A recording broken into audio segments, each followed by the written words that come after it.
Alamin naman natin ang mga kaganapan sa mundo ng international sports scene sa report ni teammate Carl Velasco. Sa balitang football, isang hindi kapanipaniwalang upset win ang pinamalas ng Tier 4 team na Grimsby Town Football Club kontra sa Premier League club na Manchester United sa second round ng English Football League Cup nitong nakaraang Huwebes. Yan ay matapos ang isang 2-all full-time match at 12-11 sa penalties sa home court ng Grimsby na Blundell Park sa Inglaterra. Unang kumamada ang home team sa pangunguna ng forward na si Charles Burnham matapos ang isang on-target shot sa loob ng penalty area sa 22nd minute mark.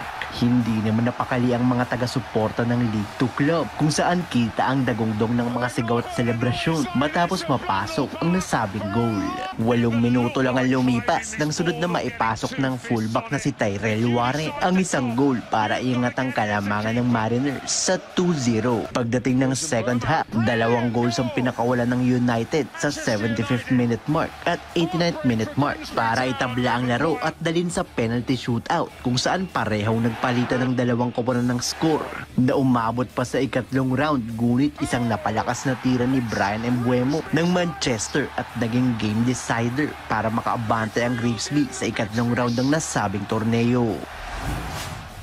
Sa balitang basketball naman, ilang mga koponan ang nakakuha ng kanilang mga panalo sa group phase ng European Basketball Championship o Eurobasket itong Huwebes. Sa Group B, naungusan ng world number 20 na Finland ang kanilang kapitbahay na Sweden, 93-90. Umabot pa sa 20 lead changes ang pinaglabanan ng mga Swedes at Finns, kung saan umabot sa 8 puntos ang naging pinakamalaking lamang na pinanghawakan ng Finland sa first quarter. Bayani para sa Finland si Utah Jazz star Lauri Markkanen na nakapagtala ng team high 28 points na sinamahan pa ng 6 rebounds, 3 assists at 2 steals. Sa sumunod na laro naman, nilampaso ng reigning number 1 sa European basketball na Serbia ang Estonia 98-64. Nanguna para sa Eagles ang Miami Heat forward na si Nikola Jovic na gumawa ng 18 markers, 4 rebounds at 6 assists. Naging tahimik naman si 3-time NBA Most Valuable Player Nikola Jokic sa kanyang double-double 11 points at 10 rebounds. Samantala, sunod na makakalaban ng Serbia ang Portugal.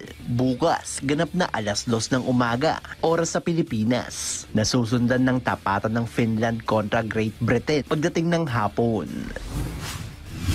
At sa balitang American football, mananatili si former NFL quarterback Jay Cutler sa likod ng rehas matapos mapatunayang nagkasala sa kasong driving under the influence noon pang nakaraang Oktubre. 4 na araw ang bubunuin ng dating Pro Bowler sa bilangguan matapos ang isang DUI charge noong nakaraang taon kung saan nakabangga siya ng isang sasakyan sa Bridge Street sa estado ng Tennessee. Dito na natagpuan ng mga pulis ang tila balasing na 42-year-old na nakitaan din ng isang rifle at kargadong pistol sa loob ng kanyang sasakyan. Kinasuhan ng Williamson County Judge ang dating QB1 ng kasong DUI at possessing a gun while intoxicated, kung saan kinakailangan niyang manatili ng ilang araw sa Williamson County Jail na magsisimula sa susunod na buwan. Sasailalim din si Cutler sa probation na tatagal ng 1 taon, kung saan kinakailangan niyang sumipot sa ilang DUI safety classes. Naglaro ang Tubong Indiana para sa ilang NFL teams, kabilang na ang Chicago Bears, kung saan nakapagtala ito ng 35,000 yards at 227